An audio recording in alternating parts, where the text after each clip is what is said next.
If you want to hear more of the Frost Duo live, they will be performing jazz nights and eclectic music blended shows throughout Central PA at various venues. For details on each show, please visit www.thefrostduo.com. The Frost Duo extends a special thank you to BRP Entertainment and Christopher Entertainment Group.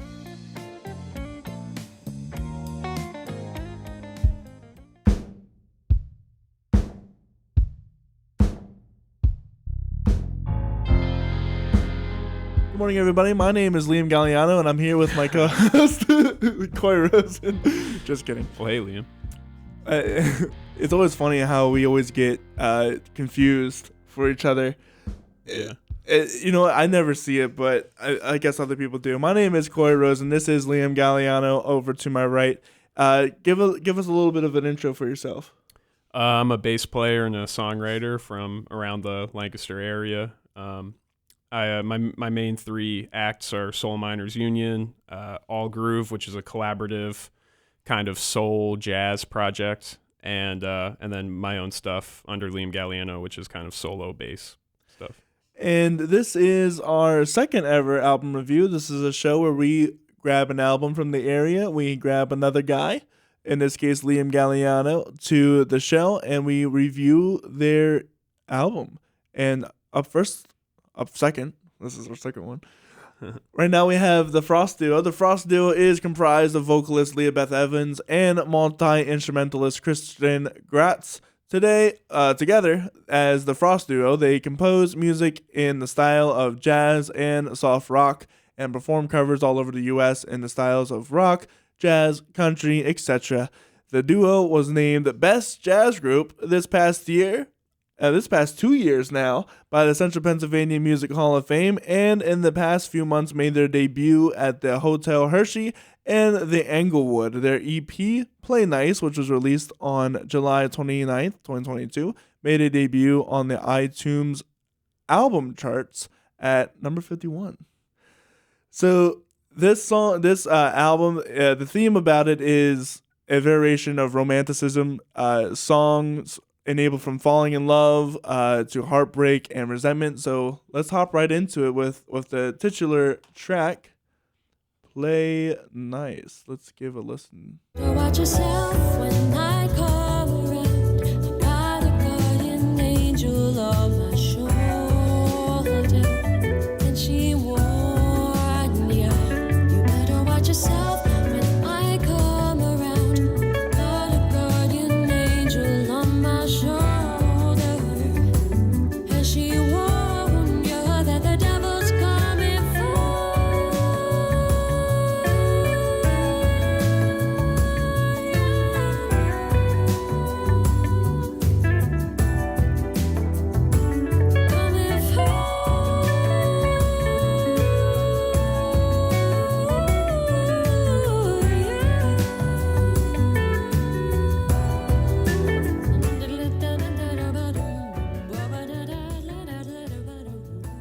Classic fade.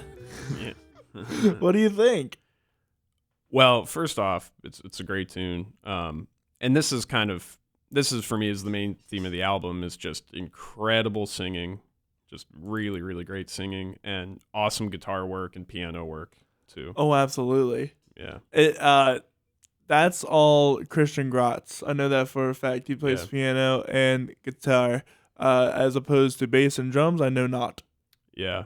Yeah, and for me, so I've listened to the album a few times now, and for me, the one thing, if I'm being critical about the album, is the bass is pretty good, but the drums, I think there's room for some improvement maybe in the drums. So specifically for this song, so other than the intro's got a nice little hi-hat focused thing, and then when the groove kicks in, it is actually a really cool groove because it's only got the snare on beat 2, and not on beat 4, which is, it's creative, but I think there's room somewhere in there for the snare to come in for development. Yeah. For development on beat 2 and 4. It actually almost feels like it is just a loop. Like there are no fills or anything in the song either, so it almost sounds like whoever played drums, or they might have been programmed, recorded like a couple Yeah. measures and then just looped them for the whole song. And I think, and that actually, I mean, it kind of makes sense because if they perform a lot as a duo live, they might not even have drums, or they might use a drum loop. I'm not actually sure, but so it kind of makes sense that, their album, like that their album's not focused on the drums. But that is the one thing, if I'm being critical, that caught my attention. But I don't want to focus on that too much because the singing is absolutely incredible. The guitar work and the piano is incredible. And the lyrics too. Yeah, I really like her lyrics. Yeah, or whoever wrote the lyrics. I really like them. They feel kind of old school, like Marvin Gaye or something. I mean, the sound in general like makes me think of Marvin Gaye. Yeah, I was gonna say is some of these could be easily standards. Oh yeah, totally. And that's kind of what they're kind of going for is that kind of contemporized jazz that's modern, but also it could definitely be a standard if it wanted to be. Yeah, no, totally. And there's something in like the production too that makes it feel old school to me too, in a really good way. Yeah, it's almost like the sound is almost fresh because it sounds old school. Yeah. Yeah. It's also, I don't know if you knew this, but Christian Gratz has anesthesia, which is like he hears colors. Is that what that is? Sees colors. Or sees colors. Well, everyone sees colors, but like music is color. Right. He sees color when he hears music. So what color, did he tell you what color each song is? No, but well, I guess they're probably a rainbow. But it's a pitch wise, yeah. Gotcha. When we had him on the show, he was like, say like an A is like a cool green or something like that, and I'm like, oh, that's kind of. That's why I like A so much. Well, that was their first track off of the album. Next one is To Be With You by the Frostos. So let's take a listen to that. Can you tell me what you're doing tonight? Can you tell me what you're doing next year? 'Cause I need to be with you. Can you tell me what you're doing tonight? What are you doing for the rest of your life? 'Cause I need to be with you. Well, I need to be with you. Another classic, Fade Out. What do you think of that stylistic choice? The Fade Out. Oh, so yeah, that was in there, and you weren't just fading it. Yeah, no, that was enough for the past two. Yeah. Yeah, and they do it on the last track too on the album. I remember that. I like Fade Out. I think it's cool. It's also, again, very Motown, very Marvin Gaye kind of. It's very much part of the genre. It's probably part of it feeling old school. So what'd you think about that one? Because I have a few opinions. That one, I feel very similarly to the first track. And, spoiler alert, I actually, the rest of the album changes a little bit in that I think the drumming, I really like a lot more in tracks 3 and 4 than in these past two. But I think this one, similar to the first track, the drums feel bland. Bland, yeah, a little bit. Yeah, they just don't feel like they were. Well, what it is, honestly, it's because they're not bad, but they're in the context of such good music, singing, guitar playing. The bass playing on this track in particular is awesome. A lot of that like major pentatonic, like Motown stuff. And so the drums kind of stick out as like not the same level as all of the other instruments, which are amazing. Yeah, I was going to say, because that one definitely sounded like it was tracked. It doesn't sound like there was an actual drummer playing to that, because any drummer, especially on the I Need To, bump, would play on that, would make some hits on that to make it sell more. And this one, I mean, the one thing that this one has that the other one didn't have is it does have fills, and it has fills. So it's not like, it doesn't sound like a loop like the last one did, but it still didn't sound like a professional drummer, maybe, in that like it didn't, like the fills weren't what you would maybe hope for. Yeah, they were very simple, and I think they repeated the fills repeated themselves. Yeah, for the most part. There's definitely some variety, and there was some yeah, there's some variety, but yeah. But it But again, it's just because it's in the context of like such a great, like every other instrument is like top notch, like that's what I say. tone, what they're playing, like choices, they're all. They have great synthesizers, great choice of sound, Yeah, great the choice keys are great. of atmosphere, really great atmosphere. But because the drums are so lackluster, Yeah. they really stick out, and it's kind of competitive, and it's kind of like you ever listen to single ladies.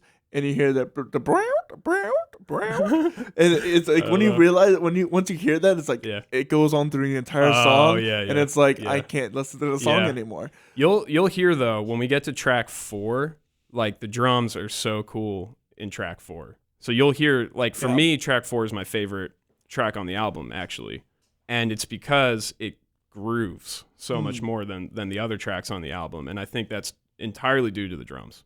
But you'll hear it. Yeah, but like we're saying, the groove itself isn't bad because it's a standard. The bass was grooving hard. Yeah, the bass on that tune was awesome. And the harmonic rhythm and like everything all together was great. Yeah. Just the drums needed a little bit more just to sell it even more.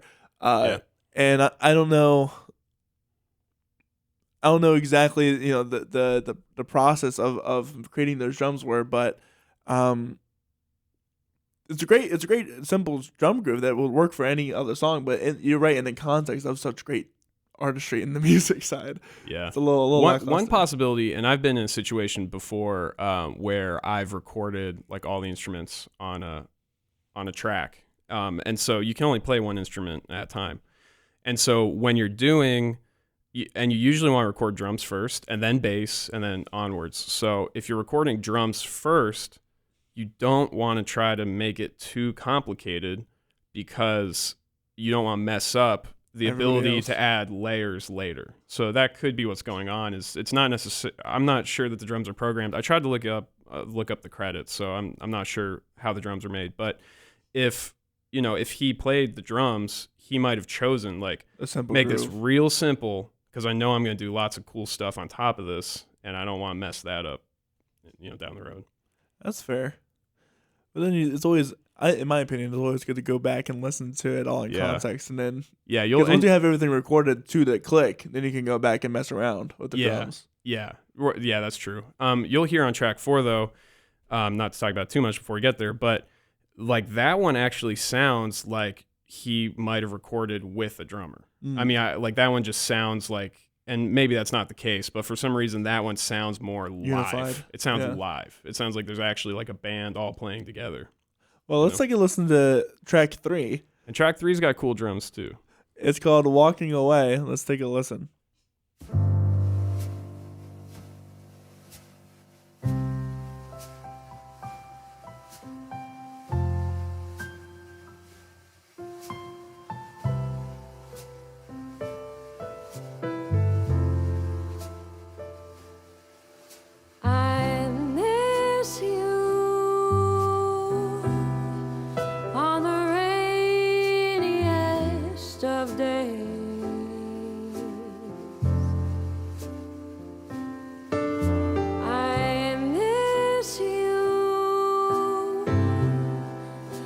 The sky turns black and my whole world is a shade of gray. I miss you even when the sun shines, because I don't know what a beautiful life is if you are not mine. And I wish you would turn and look once more at me instead of walking away.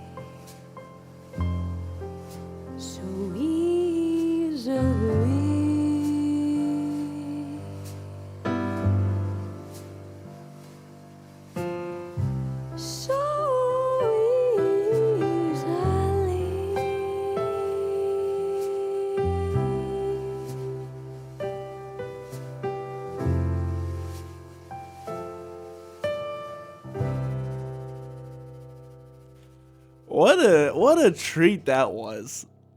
Yeah, I like that one a lot. I mean, it's like I said earlier, every song I like more than the last on this EP, which is a really cool way. Yeah, that's a trend I'm seeing too. You know what this one makes me think of?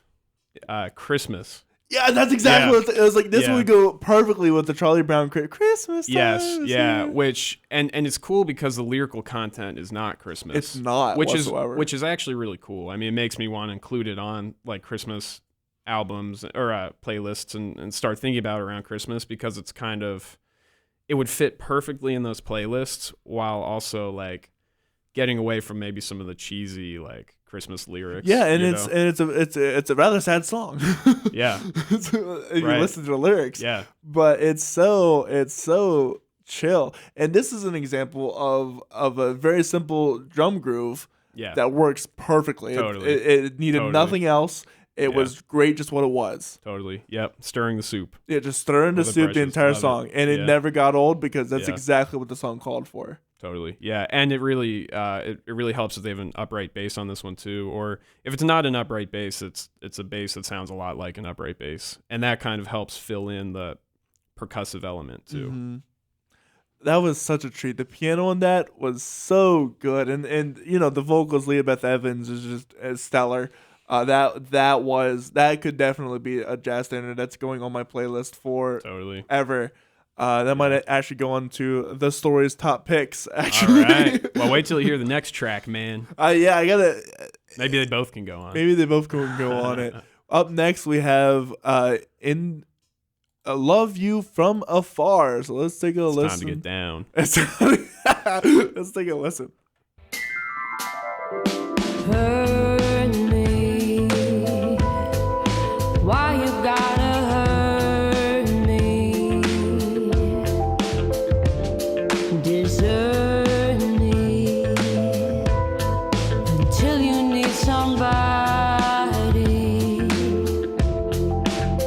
I'm not gonna cry for you anymore. I'm not gonna lie to you anymore. It's time you call somebody else. I've got to look out for myself and love from afar. I've got to love you, love you, love you, love you, love you. Too far.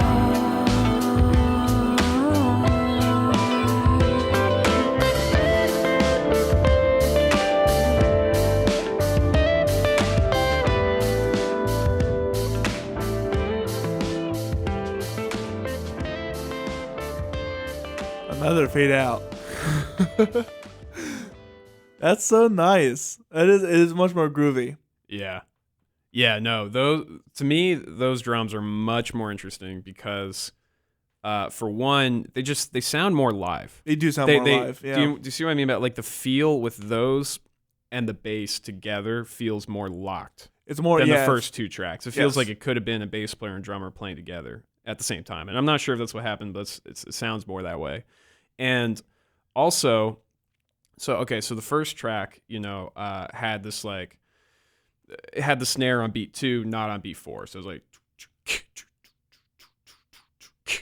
and then this one has the snare on beats 2 and 4, but it also has claps on beat 4. So it's like, it feels like, it almost feels like you should be dancing to it because it should be like, like clapping on beat 4, like it wants you to do that. Yeah, it's very groovy. Yeah, I was saying it was giving me a little bit of what was it? Not Staying Alive. I Will Survive. I Will Survive. Yeah. Because it's an A minor, I think, and it's got the kind of a circle of fifths type of vibe progression. Going on. Yeah, it's got a similar kind of like. Well, it's just very danceable. It's very danceable. It's very groovy, and I love that circle of fifths progression. It's totally. so moving. You can listen to it forever. You really could, and you could do a lot of things with it. Yeah, and those drums also developed over maybe the solo or the last chorus. Like near the end, he Whenever the or instrumental whoever's hit. playing drums starts opening up the hi-hat. So it builds a little bit in intensity. But it's still as a percussionist and knowing some stellar percussionists like Kieran, I was just thinking, what would Kieran do with this piece?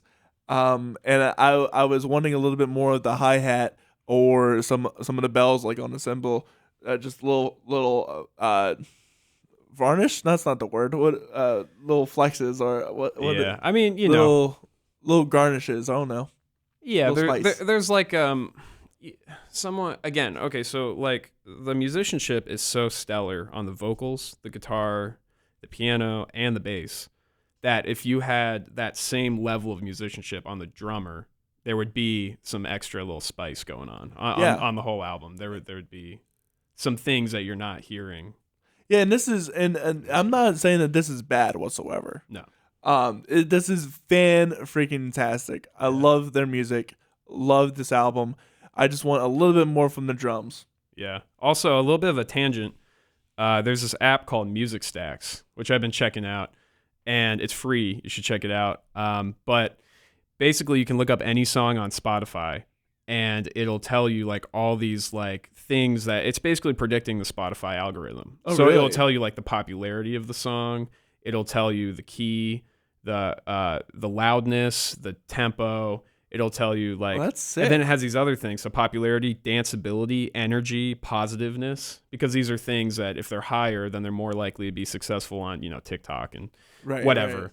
Right. And this song, I just for fun, I mean, it's kind of irrelevant, but for fun, I looked up all the songs on this album, and this song has the highest danceability and energy and positiveness scores. Interesting. Which makes sense because of all the tracks on the album, it's the one that makes you bop. Bops. Yeah. And it's so funny because like the lyrics are like so little drowsy. Not drowsy, the little sad, little somber. Yeah. They're not like happy lyrics. They're not happy per lyrics. se. Yeah. Which is always a great thing to mix really sad kind of lyrics, somber lyrics with a nice groove. Yeah, it's a vibe for sure. It's a vibe for sure. Well, let's get to the last one on the playlist. We have In the Air, not to be confused with The Lion King. Do you get that reference? I do not. Love in the Air tonight? Oh, yeah, okay. It's coming to me now. I'll cut that one out. Cut that. This is In the Air. Let's take a listen from the Frost Duo.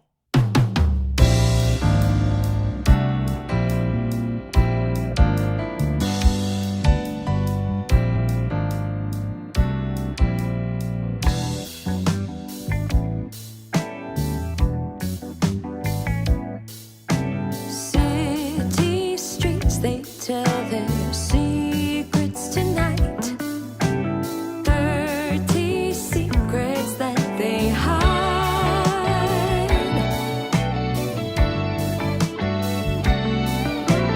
Low promotion in the traffic circles disappear in darkness in the air.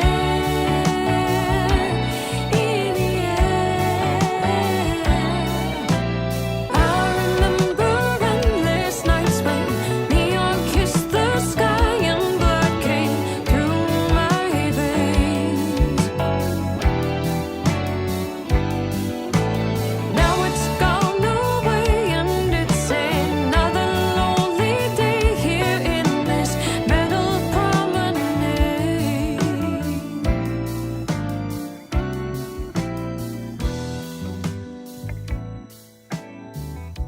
And that was In the Air. What do you think? Yeah, that song's a vibe for sure. That one makes me think a little bit of Feist. I don't know if you know Feist? that artist. A little bit, yeah. Feist. Yeah. And I really like the chorus, like the change from the verse into the chorus. I'm not sure. I don't have the best ear in the world, so I'm not sure exactly what's going on there. But there's some kind of whatever that chord changes from the verse to the chorus is super hip. I wish I knew what it was. I should try to transcribe it. Yeah. It makes you feel like, ooh, Yeah, you know, yeah, like yeah. on beat one of the chorus, you're like, oh wow, okay, like it gets real spooky almost, or like dark or something, you know. Yeah, I liked all of that. I will leave the critiques to the drums aside because we kind of harped on that a lot. But one of the things that was a little catching to my ear, at least, was the chorded keys. Not any of the solo stuff that was played because that was fan freaking tastic. But it was just the sound of it. I don't know what it rubbed me the wrong way. I'm trying to. I will say, I think this one sounded like it was mixed not as well as the other ones. Like, I think that's what it is. Because I actually think, like, the bass tone wasn't as good. Like, I think there's just something, like, I think it's in the mix. I see. And I mean, I'm not sure if it was a different person who mixed it or not, but it feels like, I think that might be what you're talking about, where, like, if you could have EQ'd those keys. Yeah, They would have fit was better. Because EQ'd the other piano stuck out in kind of a funny way, too, I thought. Yeah. Yeah, and it wasn't bad. I mean, what he was playing was great, but I think it was like the EQ, like it really poked out. Yeah, just a little weird. But you're right. All the lines were great. You mentioned even the little guitar lines that were thrown in there. Killer, great. Yeah. Just a little bit of the EQ was a little bit threw me off just a little bit. But also, great addition in this piece was the harmony. Yes. Yeah, that was really cool to have the harmony. That was really nice, really well done, really tastefully done too. At spots where you wouldn't have thought there would be harmony. Yeah, totally. Yeah, that's a good point. That this song had a lot more harmony than the other ones going on. So it almost feels like, I mean, this track almost feels a little different from the other four. Yeah. You know, I don't know if the circumstances of, I don't know if it was recorded in a different studio or mixed by someone else or mastered differently or what, but like, yeah, just the production of it feels a little different. And they're both good, you know. Yeah, I was saying it's not an issue. It's just it's different. Interesting. It's interesting and it's different from all the past four. Yeah. And we also were mentioning it kind of slowed down a little bit at one point and caught back up the tempo. Yeah, that was interesting. I don't know if that was intentional or not, but it sounded like right at the end of the bridge, going into the final chorus, I think there were like a couple measures where it felt like the tempo dropped, Dragged and a it little could bit. have been. I thought maybe it was the kick drum was behind the beat, but I'm not totally sure. It might have actually dropped in tempo, but that totally could have been an intentional choice because it does kind of, then when you kick into that final chorus, it like Gives a new life. It brings it right back up. Yeah, so it's not a bad thing. It's I actually really like that. I love in my songs, particularly in my worship songs, because it's always fun to drop the tempo really slow and then really build it back up for a big finish. Yeah, I totally agree. I like when a song feels live. I mean, again, I really liked track 4 in part because I feel like that tune really feels like it could be live. It feels like a band was playing it together. And this one too, you know, because of some of that stuff, like elements like that, where maybe it slows down a tiny bit, like that makes it feel more real to me. And it was a nice feeling when I heard that. It caught my ear for sure. Yeah. We have a bonus track on this one. We have a remix of Play Nice, so let's take a listen. Why not? Sweet.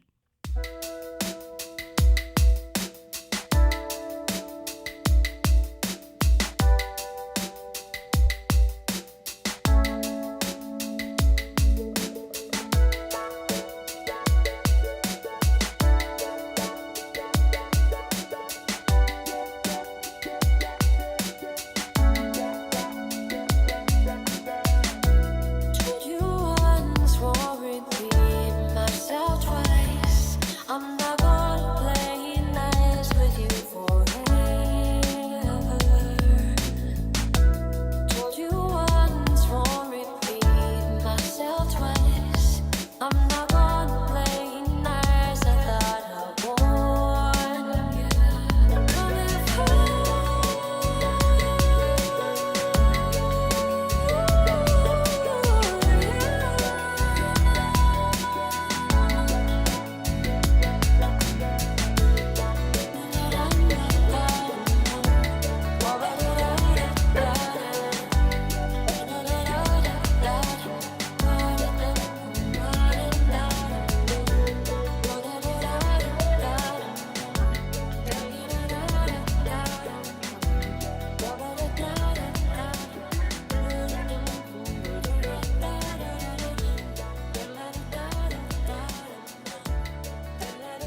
And that was the remix of Play Nice. What do you think? So, yeah, I mean, the cool thing about this is, you know, first off, I think it's a really cool idea to have an EP and then have a sixth, like, bonus track where it's another track, like, reimagined. I really like EPs because just for me personally, I don't love the modern trend of, like, singles only, even though that is kind of what I'm doing as I release music. It's what we're forced into. I know, it's what we're forced to do, and it's not my favorite. But I also don't really like full albums most of the time. It has to be a really special album, like It has to be like The Stranger by Billy Joel or something for me to like enjoy the entire album. 12 to have 12 good Yeah. songs all in a row that make a cohesive point. Yeah, That's hard. yeah, totally. So I think so I really like EPs. I mean that's what Soul Mine Union did. We did like an EP, and I just like I think, you know, again, I listened to this 5 times, you know, with today, and it didn't get boring, you know? I could totally listen to the whole thing 5 times because it's under half an hour. Yeah, and it's so diverse in its approaches. You got the slow songs, you got the faster songs, you got the happy songs, you got the sad songs, you got all aspects of the love on here. Yeah, totally. And go ahead. Just to give a quick critique on this last extra track before we go into the album as a whole. It's definitely more 80s kind of vibe. You were saying Genesis. Yeah, I was thinking like not so much critique. I think it's cool that what it actually sounds like is like the other song sounded very 70s. The original it sounded like Marvin Gaye or something, like Motown, and it felt like they like took that into the 80s. You know, which is a cool idea. Yeah. What did you think about the programmed drums, electronic drum kit? I have a pet peeve against programmed drums. Against like the drum. I mean, I can see in hip hop it makes sense to me. Like an 808 machine makes sense in hip hop, but outside of that, it's just. And this is a personal thing. So, but I was never gonna like the sound of these drums, but I do like, you know, that they were a little bit busier in that they had the snare on beats 2 and 4. And I think it's kind of what we talked about with this song in particular, like the snare not being on beat 4 at any point in the song. I think it would be really cool if, you know, we could bridge the gap here and have the opening drum groove with no snare, and then you bring in the drum groove from the original 70s version of the song with the snare on beat 2. And then at some point you kick into a drum groove more like this, where you have the snare on 2 and 4. Yeah, I will say that the snare was the sound was a little bit lacking, and it was very soft and very little attack. It's a very intentional choice. It's a snare sound that they were not. This was not a mistake. No, this is not something a that mistake. they wanted that sound for sure. And it just doesn't. It's not our sound. No, it's much. not our sound. It's not my sound. Yeah. What I would have chosen. I think that the bass, the attack had a little bit of a pop, like almost as if it was clipping, a little bit. But that, like I said, these are artistic choices that are up to the artists that they make themselves. And knowing the caliber, or just having heard the caliber beforehand, I'm sure this was not a mistake. No, it was an intentional choice for sure, and it's kind of fun in the context of it being a bonus track. Yeah, because it's a total reimagining. Yeah, you know, it doesn't have to be anything. It can be literally anything that they want it to be, because it is a total reimagination. Yeah. I'm just giving my thoughts on it as a person that just, you know.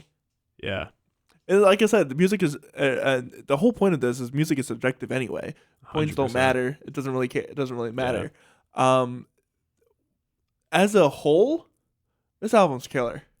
Oh, totally. Yeah. Well, the singing and the keyboards and the guitar are, you know, the highlight of the album, as they should be, because, you know, they are called the Frost Duo. Yes. You know, they're not called the Frost Big Band. You know what I mean? Like you really the musicianship of the two individuals really, really shows up here, and you hear it almost from like the first second. You know, you like it just sounds good. I love actually that first track, the guitar the guitar part on the intro is so hip on Play Nice.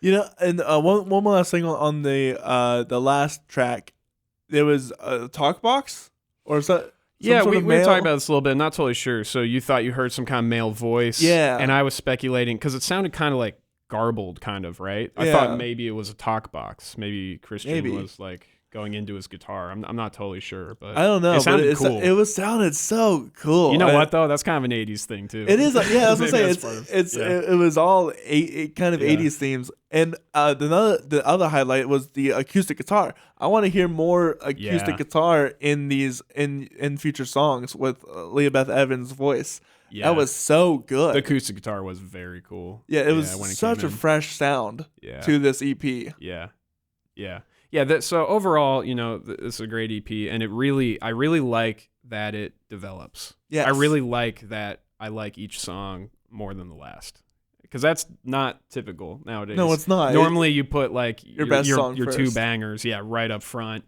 and then. I mean, I've been listening to a lot of albums that have come out recently, and it is kind of like that. They just like fall off a cliff as you listen to them. But this album is not like that.